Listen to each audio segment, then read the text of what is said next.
Crime time. With my bestie.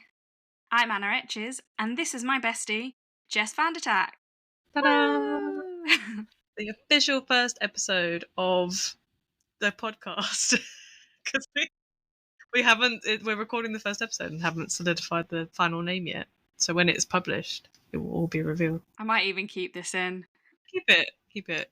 All the wonderful people wondering how this podcast came to be. 2 months before we actually officially released, we hadn't even picked a name. We're just running on vibes. Absolute vibes and chaos. Absolute crime, chaos, and vibes. Oh, don't throw a third one in there because that would just really make things even more difficult. So yes, you are Anna Etches, my bestie of, oh my god, is it 18 years? 18 years this year, I think. And then, yeah, we're going for gold. We're going for 20. Yeah. What do you get for your 20-year anniversary? We should throw a big party and give each other gifts. Unless it's gold. I think we should. Let me have a look. You're look. going to Google it? Yeah. You're going to Google what is the 20-year anniversary. Fine china or porcelain? Oh, I like it. We could make each other a little plate and cup combo. Be like, happy friendiversary of 20 years. Yeah, unless we're not that. friends in 2 years' time because we decided to make a podcast together and then absolutely destroyed our friendship because of it. Can we make it to the 20 years and then if we're going to have a big old bust up? Because I feel like 20 years is a goal. True. You could use the 20 years as the goal and then you give each other a set of plates and then smash them. Is it Greek weddings where they smash plates? Oh yeah, and that'll be the signifying of the end of our friendship. Well, yeah, if I've spent ages making you something and then you smash it, yeah, that will be the end of our friendship. Absolutely obliterated our friendship. All for the love of true crime. Weird. So, do you want to tell us a little bit about yourself? About you and what you like and why you're doing this podcast? Yes. Well, I've loved true crime for many, many years. I love listening to podcasts. So I kind of thought, well, if I like listening, why don't we do one? And then I spent about 2 years trying to convince Jess to do a podcast with me. And we've been working at this for a few months now, trying to get it prepped.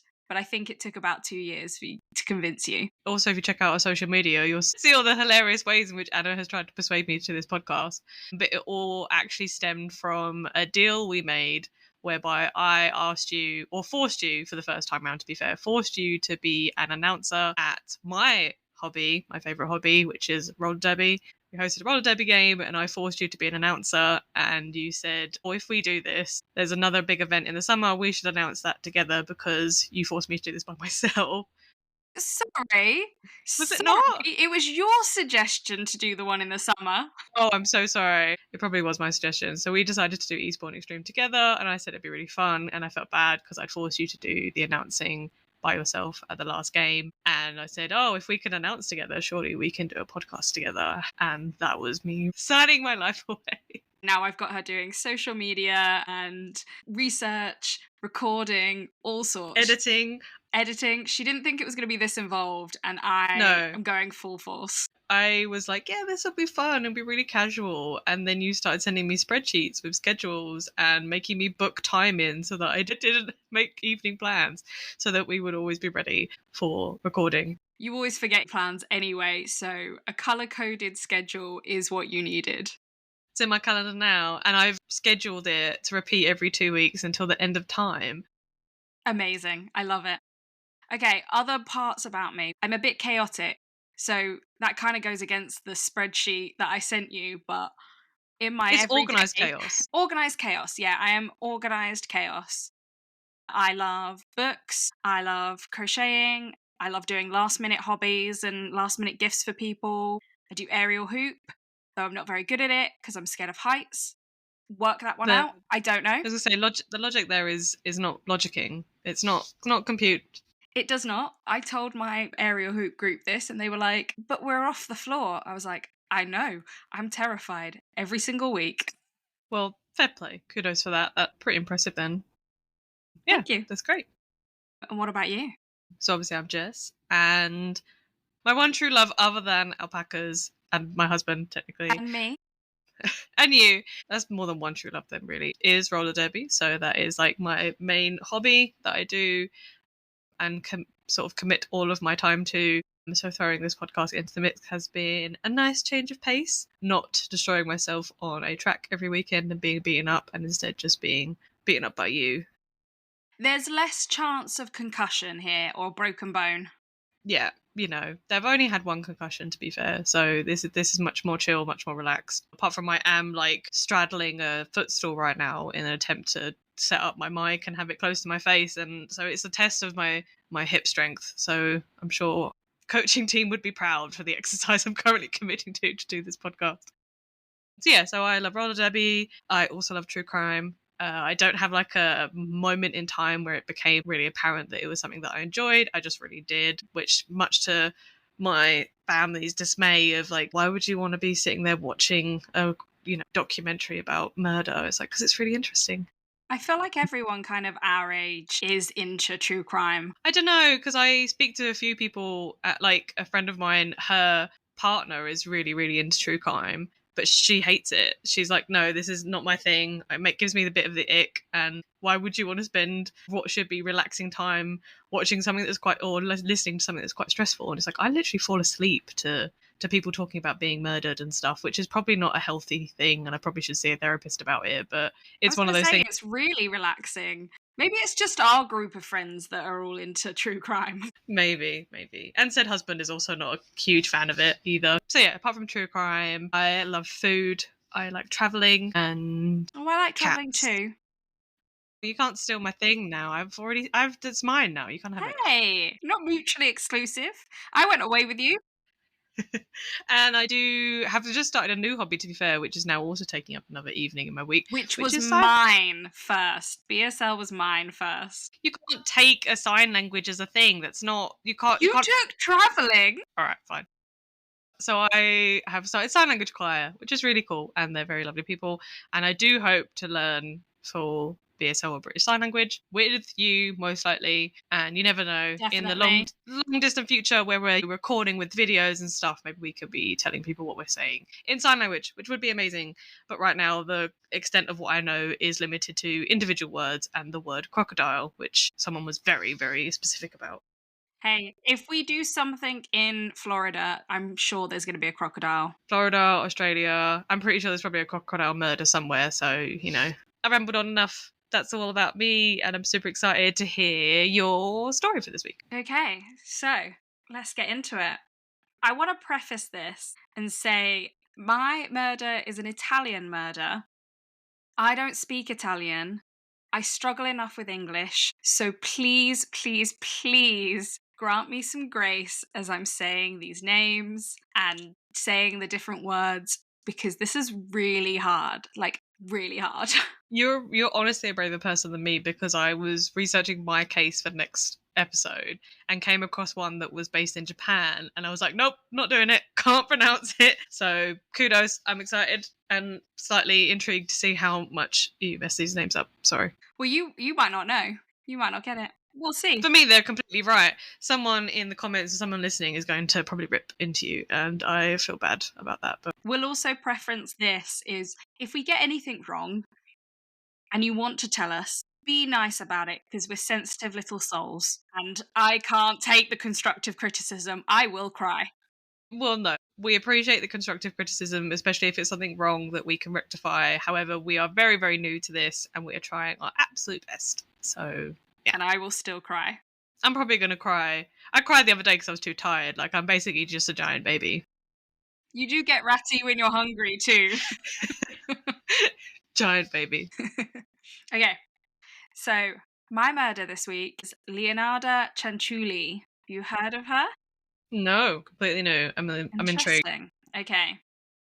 So my sources for this were Wikipedia, Murderpedia, American Academy of Forensic Science article, All That's Interesting article, Medium article, which was best for her early life, the Killer Psyche podcast, and the Morbid podcasts. And there's a couple more, but I'll put them in the show notes. I feel so fancy saying that, because links and whatnot. And one of them is in Italian, which I didn't personally read, but my boss is Italian and they did read it for me. To be fair, at least you did the due diligence of getting someone that speaks Italian to read it for you, rather than doing what I would do, which is put it through Google Translate and then just hope for the best. Yeah, if they hadn't have offered, I would have done the same thing.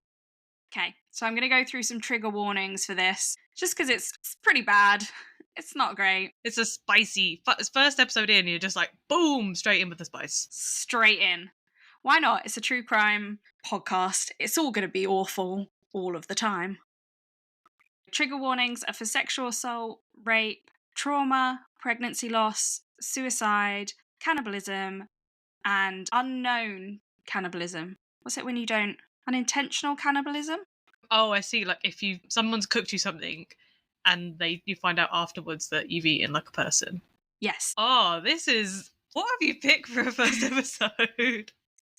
This is something else. So, Leonarda Cianciulli was Italy's first female serial killer. She was born in 1894 in Montella, Italy, which is quite a small town with a population of less than 8,000. Her childhood was difficult, and a quote from her was, "I was a weak child. My parents treated me like a weight. I attempted to hang myself twice." I found something that says slightly different, but we'll get into that. So her mother, Amelia, was psychologically abusive to her because she despised that Leonarda was the result of sexual assault by a man that Amelia had to go on to marry, meaning that she had to leave her life in a relatively wealthy family and be presented every day with the horrors that had happened to her. So this man is a piece of shit because before assaulting her, he was stalking her. Stalking her, assaulted her, then forced him to marry him. Her parents forced her to marry him. Because she was pregnant. Yep. Right. Amazing. Yes. When is this, like, what is the time period for this? 1894. Okay. Like, not that it's like, okay, that makes sense, but in the sense of, like, progressive-wise, I hope that we're in a better place than this in the current day and age, but I would not be surprised if we aren't. 100%. So she had good prospects of who she was going to marry, and because he decided he wanted her, he stalked her, assaulted her, got her pregnant, and then her parents were like, well, it's her fault. She has to marry him. Because pregnancy is completely like Virgin Mary situation going on here, you know? And then after they were married, he was physically abusive to her. So you can see why she hated her new life. He did go on to die, which, silver linings.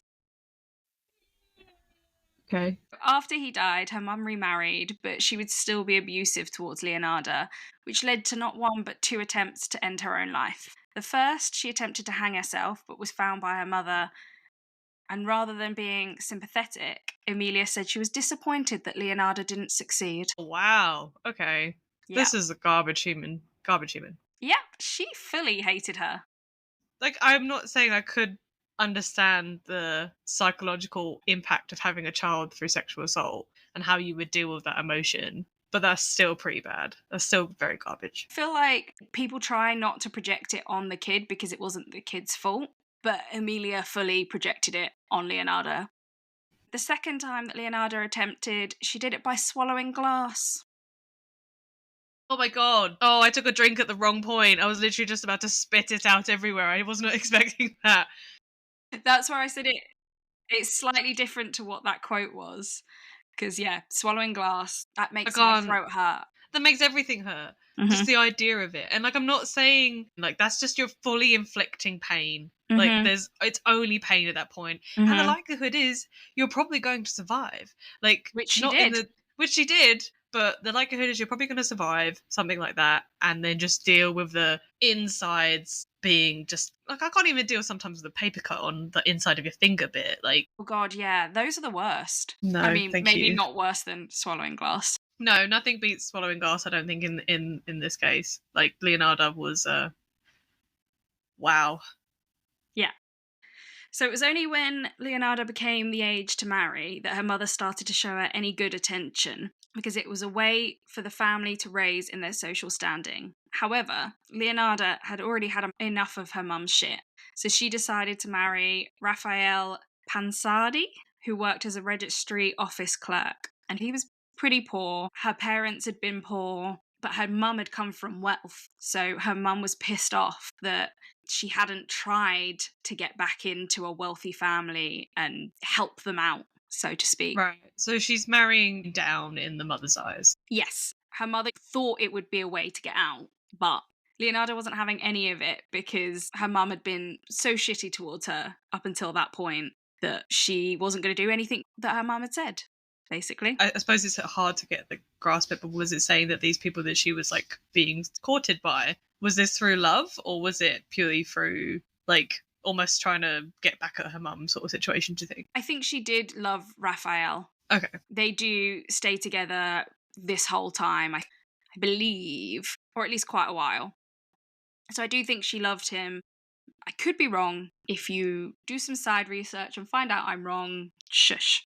Well, I'm glad if that is the case and it ends up being for love, to get out of that kind of really manipulative and like horrible relationship she's had with her mother, and hopefully that she's now with someone that actually likes her and wants her to be alive and not swallowing glass. Yes. Okay.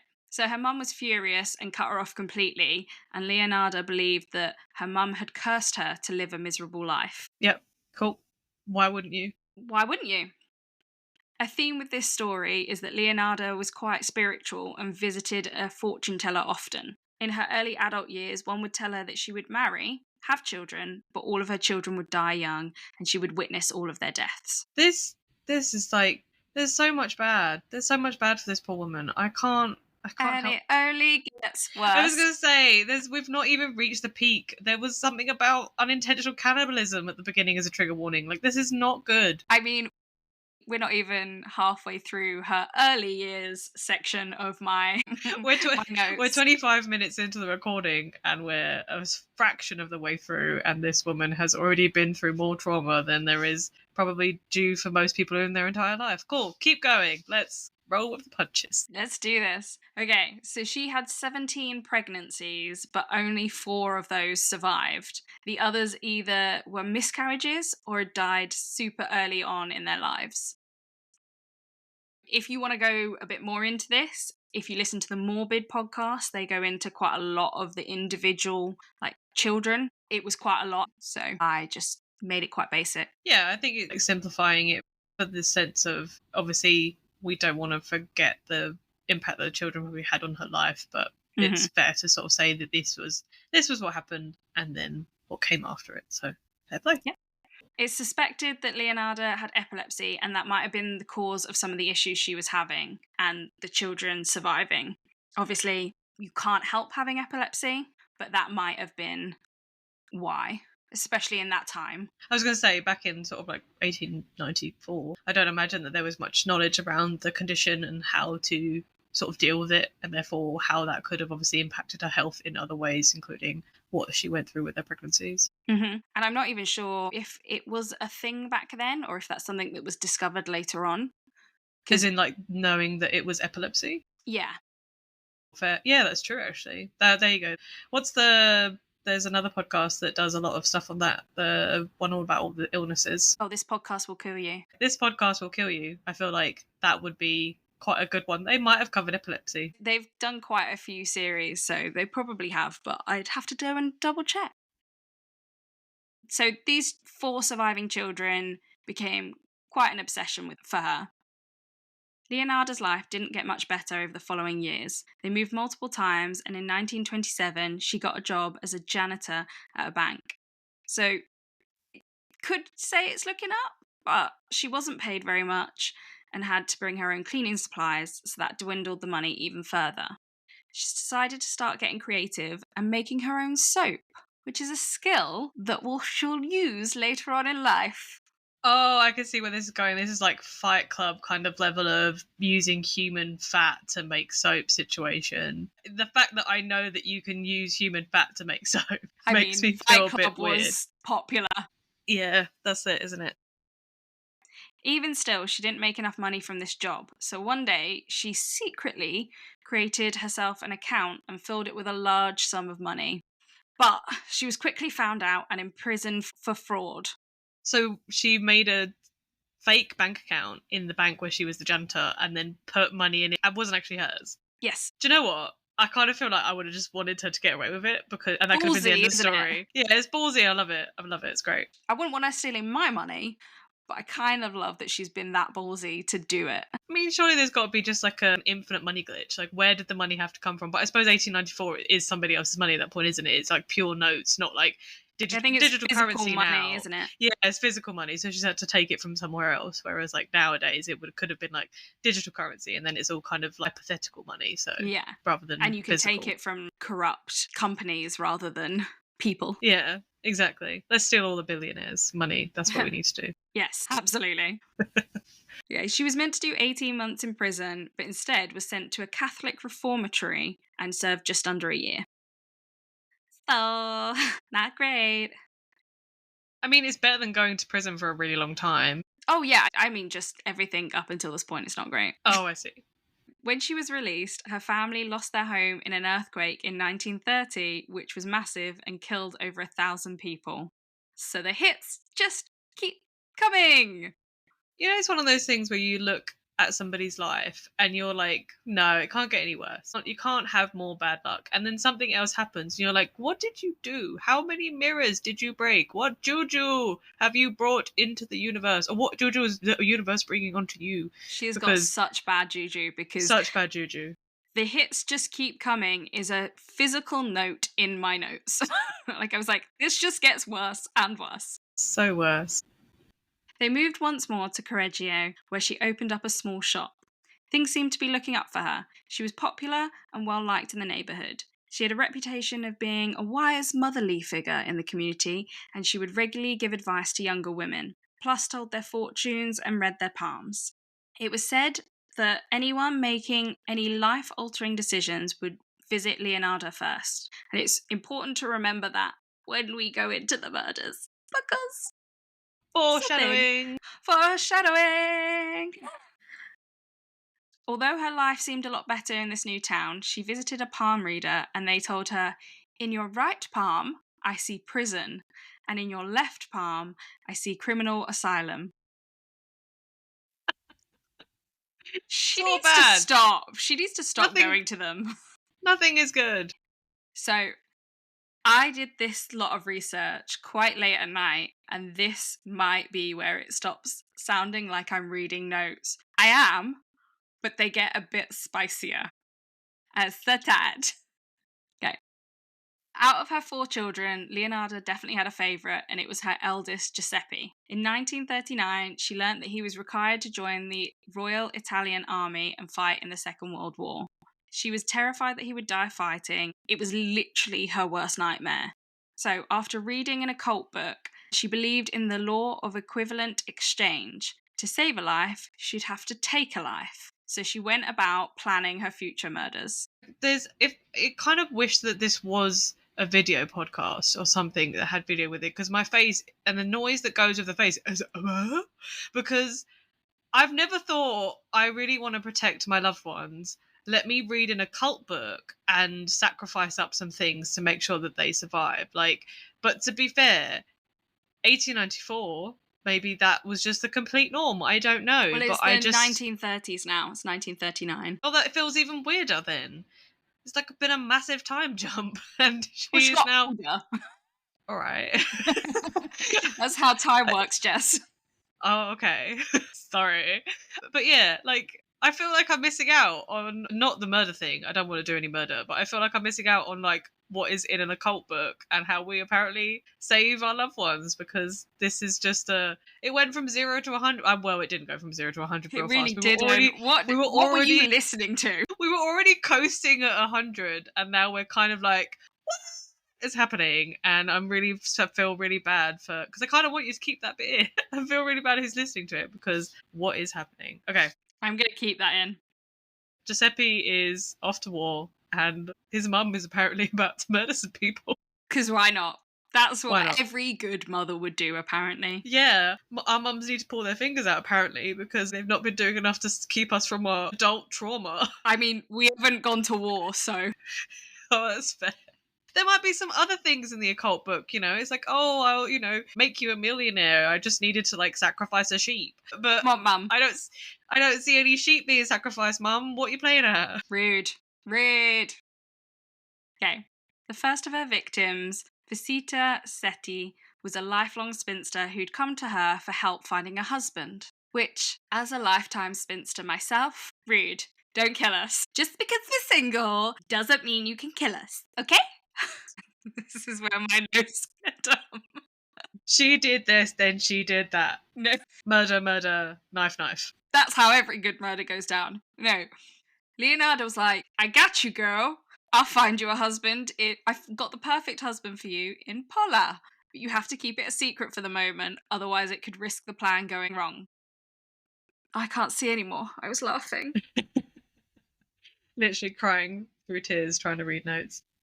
Because she couldn't tell anyone, she convinced her to write letters and postcards in advance for her friends and family to tell her she'd arrived safe and sound and was happy in her new life in Pola. Now, Facita was only semi-literate, so Leonarda was like, no worries, I'll help you write these letters and I'll mail them for you. So nice, so selfless, So helpful. so helpful.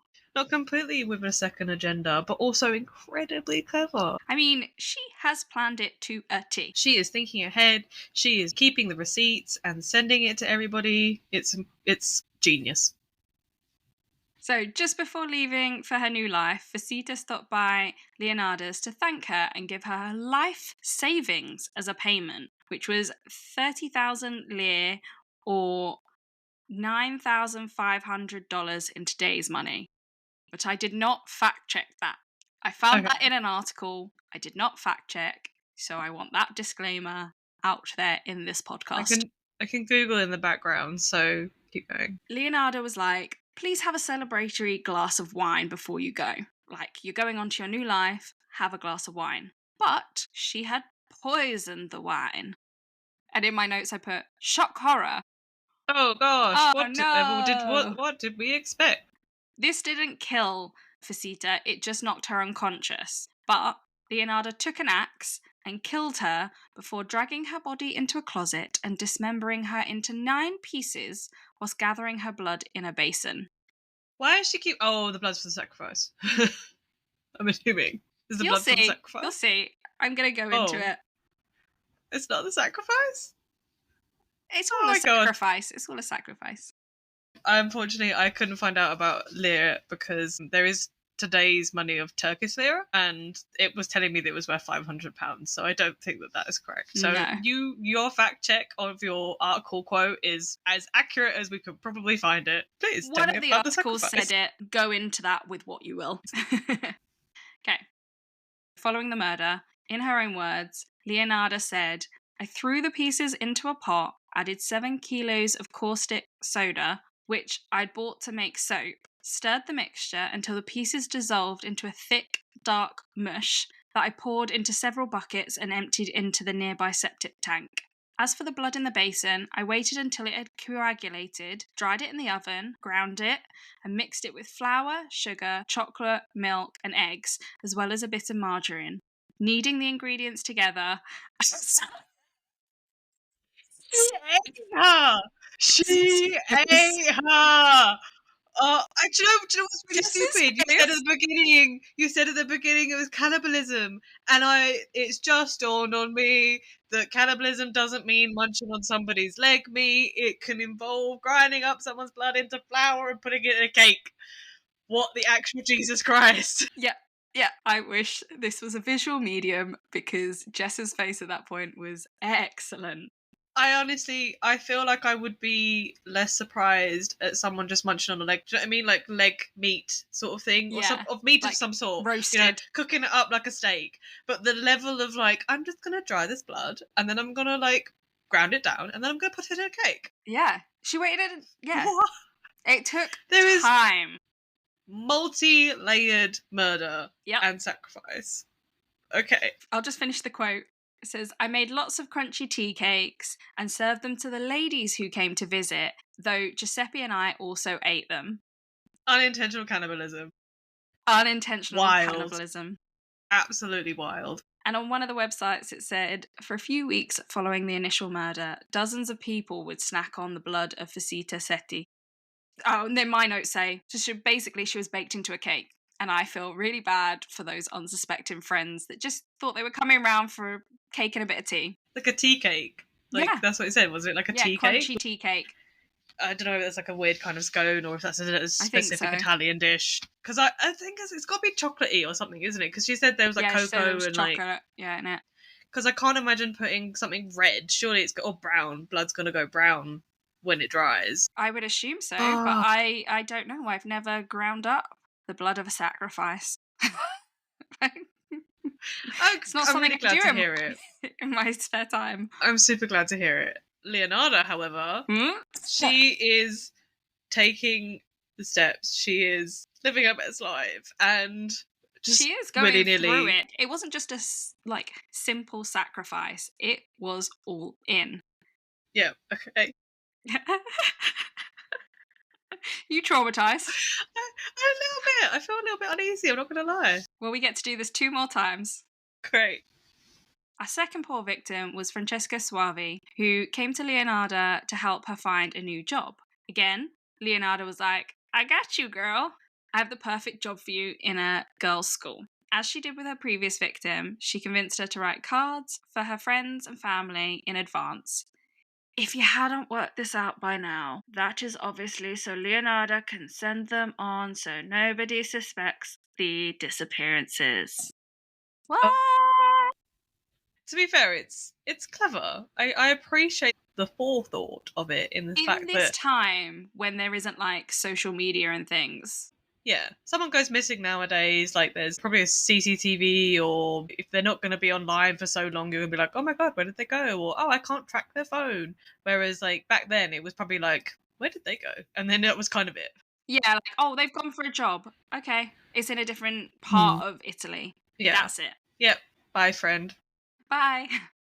I suppose unless you've got like really, really like close family and friends. I know that the previous victim was a spinster, but it doesn't mean they shouldn't have like siblings or parents or stuff that wouldn't be concerned as to where she went. So, what happens with these first 2 victims is that I think they do have friends and family, but they don't have any nearby. Okay, you did mention that, I'm pretty sure. So, if they're getting the letters, they're like, oh, she must be safe. She's fine. Because they're getting letters. Because why would you think otherwise? Exactly. Why would you think otherwise? But it gets a little bit different later on. Okay, so once again, Francesca visited Leonarda on the day she was leaving town, and Leonarda proceeded to murder her in the same manner. First by serving her drugged wine, then dismembering her with an axe, collecting her blood for baking, and dissolving the rest of her body. For this murder, she got 3,000 lire from her victim, so that's a lot less. That's 10% of what she got from the first victim. So I think that's like $950. Which I suppose in that time's money is still pretty good, whether it's still good enough to murder somebody for. And this is still all in the hopes of protecting Giuseppe, right? Yes, this is what is said. This is her reasoning for it all, is to protect Giuseppe. It's not about the money, but yet she's still taking their money every single time. I mean, if I was going to go to the lengths that I'm going to murder and kill somebody, then I'd probably want at least some, like, change. If you're doing it for the love of your kid, you shouldn't be expecting money as well. She's got to use all that money for all the caustic soap she's buying, all the ingredients for her blood cakes, like, Very true. And, like, is everything being dissolved by the soap and the blood cake? Like, everything? Yeah. Wow. Okay. So, like, the whole body. Okay, skip. I'm feeling sick. Oh, Go to the next. Gets better. It's not getting any better. It's not getting any better. I'm sorry, you're going to feel sick for at least one more murder. Okay. Okay, so the second murder occurred almost a year after the first, and this second one was on the 5th of September 1940. Neither of the first 2 victims had any family in the area, so Leonarda got away with her plan fairly easily. However, when she got to her third murder, this was not quite the case. Her third and final victim was Virginia Cacioppo, and she was a former soprano opera singer who had fallen on hard times. Fancy. I know! She was like a celebrity. Don't kill celebrities. I mean, don't kill people in general, but if you don't want to be found out, then don't kill celebrities. Kill a celebrity. Yeah. So she'd fallen on hard times and came to Leonarda to help her find a new job. Because remember, everyone comes to Leonarda before they do anything big in their life. And can you guess what happened? She drugged her with the wine, she cut her up with an axe, she melted her down and drained her blood and put the blood in a cake. Yes! She was more than happy to help her and found the perfect, in inverted commas, job as a secretary in a different town. Why not? And then, as with the other two women, she instructed her not to tell anyone where she was going, write letters. And on the 30th of September 1940, the day she was meant to leave, she stopped by and got drugged by Leonarda, and then Leonarda went on to kill her. However, this time she used the fat from the body to create It's the soap! Soap bars! Yes. It's the soap. It's the Fight Club soap. So yeah, she used the fat from her body to create soap bars, which she gave away or sold to friends and neighbours. According to Cianciulli's statements, that's Leonarda, she ended up in the pot like the other two. Her flesh was fat and white. When it had melted, I added a bottle of cologne, and after some time on the boil, I was able to make the most acceptable creamy soap. I gave away bars to neighbours and acquaintances. The cakes, too, were better. This woman was really sweet. That's horrible. That's vile. I'm sorry. It's like being like, oh, thanks for your sacrifice of all of your innards. You know, you clean me so well with your fat and you taste really good. Like, You're so nah. delectable. Yeah, my So note tasty. afterwards was just grim. Full stop. Grim. 1000%. I mean, not much gets me, but that I was like, ugh. No, I can't. There's a point as well where you're wondering whether she's starting to enjoy this now. Oh, she's 100% enjoying When it. you're referring to somebody as sweet, you've literally like drained all of their blood and baked it into a baked good and eating them, and you're like, yes, it was the best batch tasty. I ever made. No, you've gone past the point of doing this for sacrificing for your son Giuseppe. You're now just enjoying this and also profiting off it more than you were before because you're now making money off their soap body. Well, and also she reportedly received 50,000 lire for this, as well as assorted jewels and public bonds, and then she even sold her clothing and her shoes. I mean, she was a celebrity, so you got to make that bank. I was going to say she is making bank on this. There's a part of me as well, like sadistically feels like I want to know what she called the soap. Like, was there like a weird name that was used as like a little inside joke to herself that she just, you know, it's made from a person? Yeah. But that's how creepy I am, apparently. So, I mean, maybe skip over that. I wouldn't say it's creepy. It's what people would do in this day and age if they made soap. To be fair. They would make it catchy or something. Yeah. So, whilst in many ways Virginia's murder was much like the other two, there was one thing that Leonarda didn't take into consideration. Virginia had local family. She's getting sloppy. She is getting sloppy. She's getting really sloppy. Virginia's sister-in-law, Albertina, grew suspicious of her sudden disappearance. Like, why wouldn't you? And didn't believe the letters she was receiving. The kicker is that she had in fact seen Virginia going into Leonarda's home the night she, in inverted commas, left. Oh, well, of course. It's always the last place, you know, it's the last place I saw them. You can't get away from that fact. They're like, oh yeah, she stopped by and then she left for her new job. I never saw her after that. No one's going to believe that. Exactly. And Leonarda's getting sloppy at this point. I must admit, though, there's a part of me that thinks she made the due diligence of making Virginia write the letters, which she's then sending to the family to pretend that she's still alive. But if the family were that close, why would... Oh, because she told her not to tell anybody that she was leaving. She tells them all not to tell anyone. Right, okay, yeah. So Albertina's grown suspicious and she rushes off to the police to let them know. At first, Leonarda denies the allegations, even tries to use her reputation as the town's sweet-hearted old woman to her advantage. And to begin with, the police did believe her, because how could this little old lady, I don't think she's that old, I think she's in her 40s, but this little old lady possibly do this? So who else did they start to suspect? Giuseppe. Yes, her son Giuseppe. And they'd also been told by the families that he was the one who had hand-delivered the letters that the victims had written.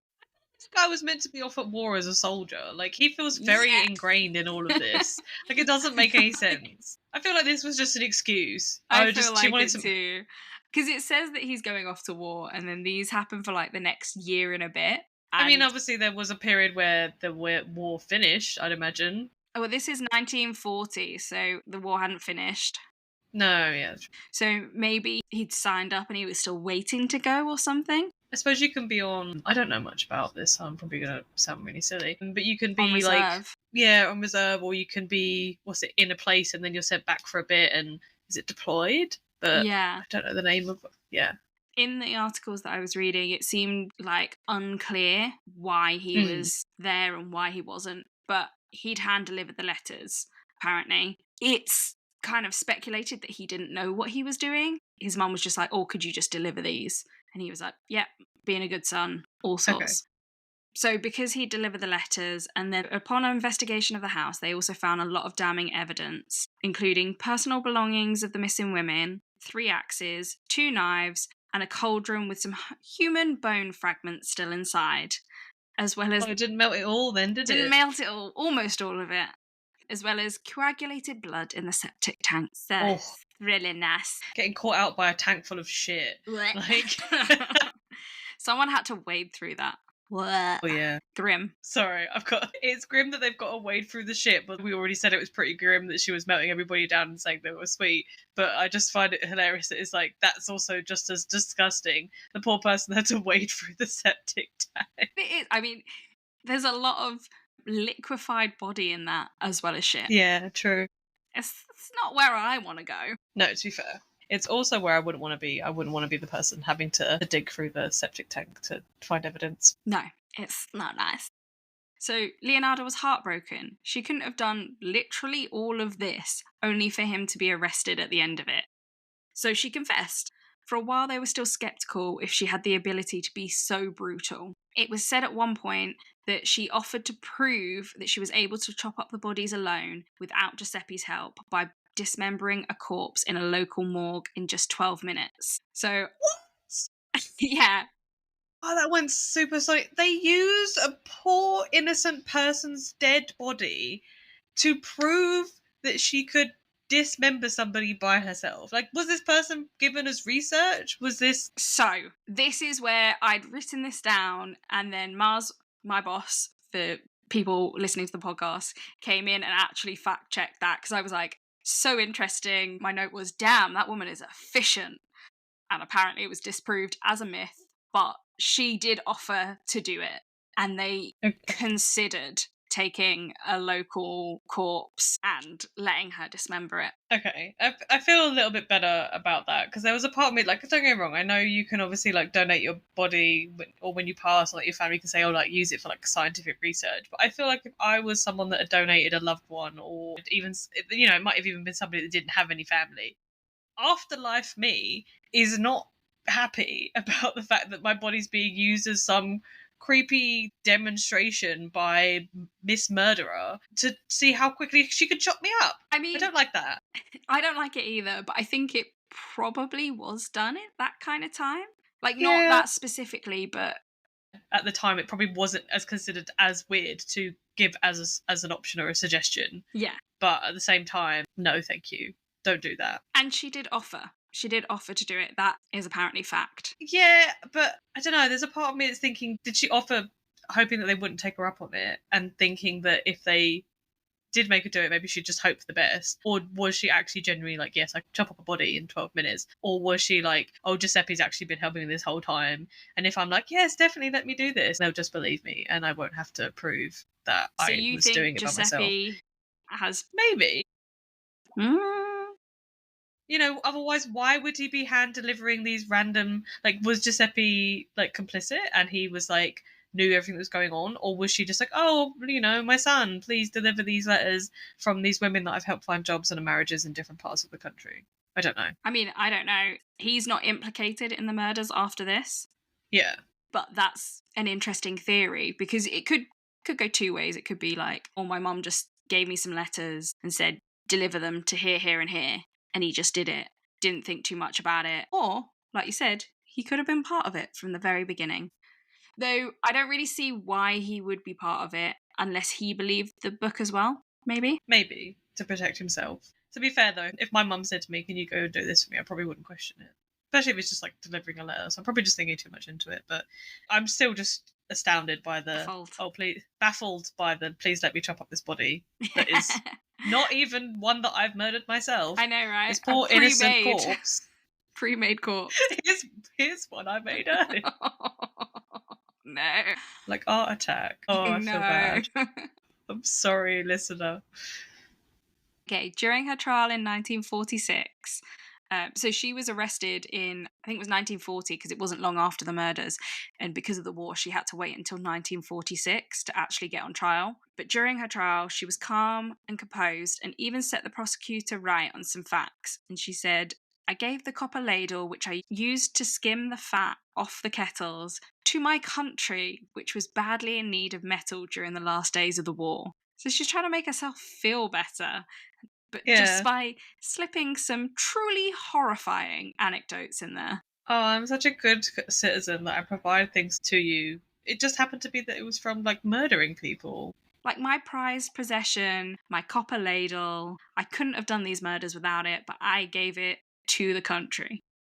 She was, obviously, found guilty and given a 33-year sentence, which eerily echoed what the fortune teller had said at the beginning. She did 30 years in prison and then 3 years in a criminal asylum. Oh, do you know what? I actually forgot about the part reader. That's Yeah, it's like this is a full circle story. full circle. It does make me wonder whether I should go get my palms read, because I'm like, oh, But what what if will they they be say able to that? tell me? I guess I've got to have to figure out what's going on in my future and who I'm murdering. Maybe it's I mean, this if you're podcast. murdering someone, you're no longer my ride or die friend.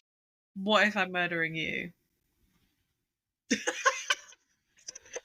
Well, then I am dying.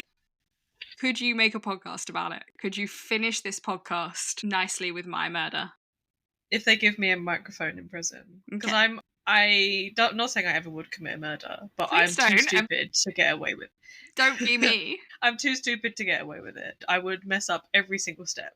Oh yeah. I am not Leonarda, and I would not be boiling she didn't do anybody's a great bones in job. my kitchen. I think she only got away with it because it was 1940. I would definitely not get away with it now then. Like, oh, why are you making so much soap all of a sudden? Why are you buying, like, bags and bags of caustic soap? No reason. Everything's fine. Everything's fine. Sam just went on a trip forever. Just like, oh, there's a new concrete slab in the garden. What's that about? No, that's where everybody gets found. Yeah. Oh yeah. If you've got a concrete slab in the garden, it's more likely there's a body under it. Yes, especially when someone's just gone missing recently. You're like, oh, I don't know. I just know felt what like they are. gardening. We sound crazy. Like, if anybody does listen to this, they're going to be like, what the Jesus is happening? This is what happens when you reach 18 years of friendship. You just joke about Everything. murdering each other, obviously. Unless she actually murders me, and then please someone come and avenge me. Okay, while she was imprisoned, Leonarda was the model prisoner. She was quiet, calm, and she spent most of her time crocheting and making baked goods. But one of the quotes was, although no one was keen to try them.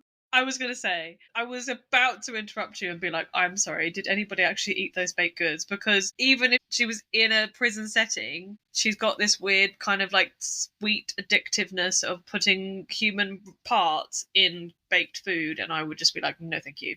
What if there is bits of you in that? And go over there with it. Yep, I'm good. She also wrote and published a 700-page memoir titled Confessions of a Bitter Soul. I'm sorry, you're not a bitter soul. You are a crazy lady.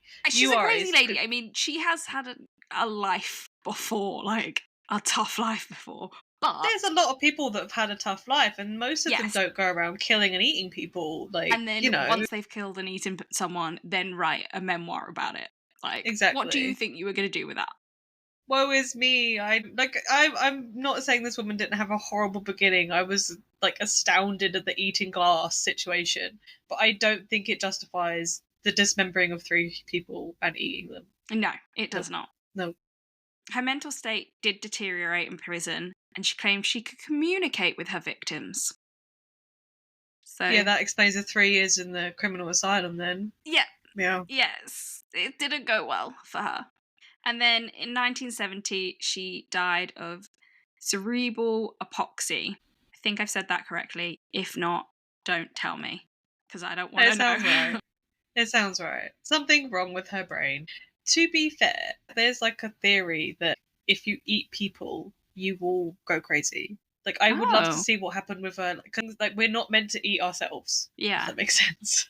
Well, no. So there's like a theory that if you eat human meat, that you will go mad. So I wonder if... Interesting. Maybe she ate too many... I could be wrong. The internet could have lied to me. Well, yeah, maybe. But it makes Kind of makes sense. Mm. And maybe it could be one of those like side quests where you look into whether Giuseppe also like, you know, Went went a mad. bit mad in it. Yeah. And then we were like, oh, obviously ate too much human. I think he quietly faded into the background after his mum was caught. Yeah. Changed his name, yeeted out the country. Yes. Like, I'm He's done. like, I'm going. my mum? No, don't know her. Leonarda who? Exactly. So the next part is just a big old quote, but I'll try and do my best. It's from American Academy of Forensic Science. It says, from a psychiatric point of view in serial killing cases, the murders are premeditated, based on obsessions that become an irresistible impulse to kill. The necessary conditions for homicide are the fantasy, the symbolism, the ritualism, and the compulsion. The killer takes with him or her something belonging to the victims. In fact, Cianciulli confessed that she killed the women, destroyed the bodies by boiling them, made soaps, kept the blood to mix with milk, chocolate, and make cookies for her sons, believing this would save them from a mysterious death. Leonarda identified herself with the goddess Thetis, who wanted to give her sons immortality. The victims also have features in common. The perpetrator has a criminal record and prefers victims geographically close. According to scientific studies, these serial killers are victims of childhood traumas. In these murderers, psychopathological personality disorders, a desire for control, delusions of omnipotence, that's the best you're going to get, and sexual motives are common denominators. This historical case is unique for Manners inasmuch that the sexual motive is absent, but it clearly represents a profile of a female serial killer. The feelings of parental abandonment and the son's deaths cause frustrations and a desire to control events. The choice of weapons, such as hatchets or axes, were related to her constitution of being a small woman who needed harmful weapons. The dissection of the bodies was performed for two reasons: to dissolve the traces and retain fetishes as rituals. I just thought that was quite an interesting quote.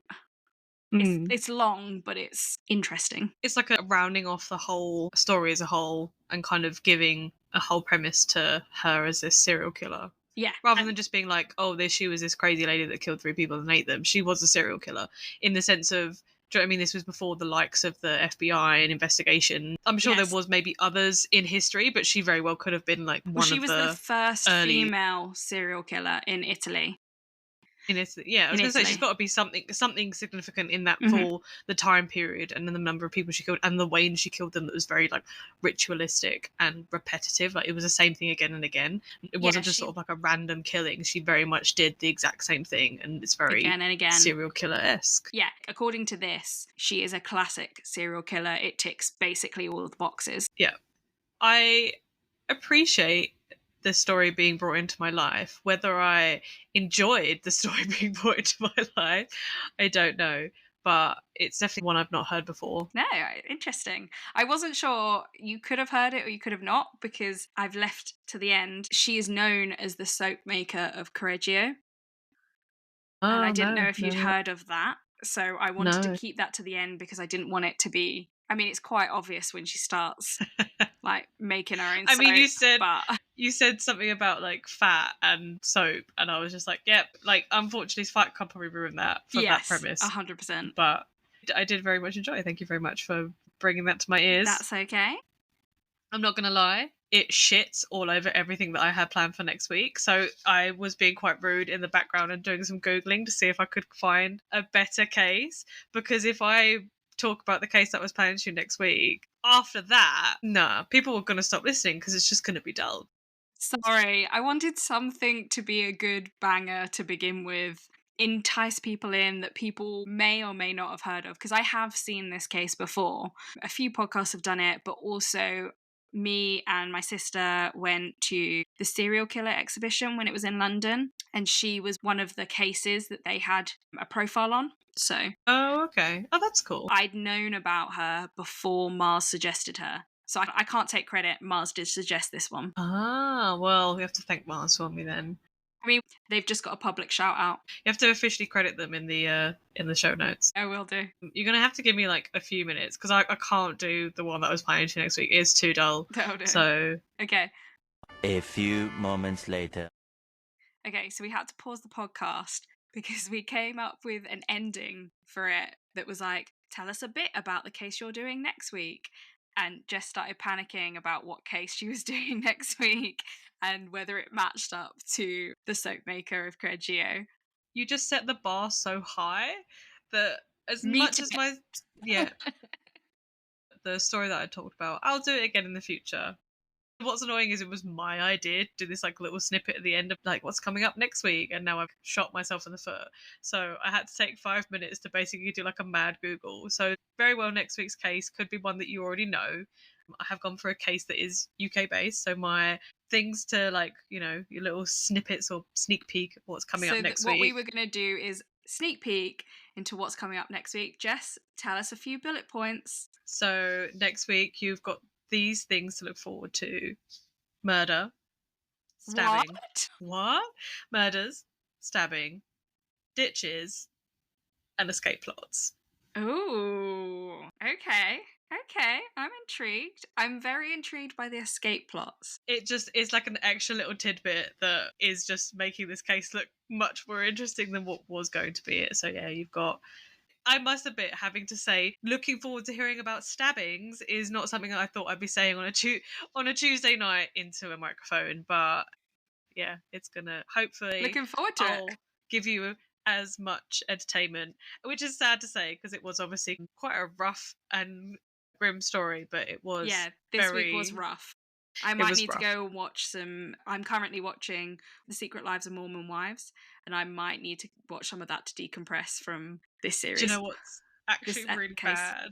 Is currently rewatching You. So you're gonna relax with some more thrillers, with more murder and more thrillers. And then whilst you were telling me all about Leonarda, the serial killer, chopping up all of our bodies, I was thinking, man, there's a lot of crossovers with what is currently happening in You. Sorry, spoiler alert, but I'm on. This is like series 2 that I'm talking about. I think I might just got on to series 3, but only rewatching because I can't remember what happened and I need to watch series 5 so that I can like draw a line under needing to finish the You portion of my life. Yeah, I need to rewatch them as well before I can watch series 5. Yeah, that was my logic of let's rewatch these. It's a lot, I must admit. I've watched quite a lot of it today to then go and talk about this. It's been very good. It's rough. We're just gonna need 5 minutes. Do we have anything, maybe like something nice to end? Do you have anything nice? No. No, you've made everything so dark and dismal that I have nothing nice to talk about. So, thank you so much for enlightening me to the soap maker of Correggio. Correggio, thank you. Thank you Well, very much. if I've said that correct. Let's hope. If not, then we're learning, we're improving, and we'll come back next week better than ever. Yes, definitely. And thank you for listening. Thank you so much. And bye, besties. Bye, besties. Bye. Bye.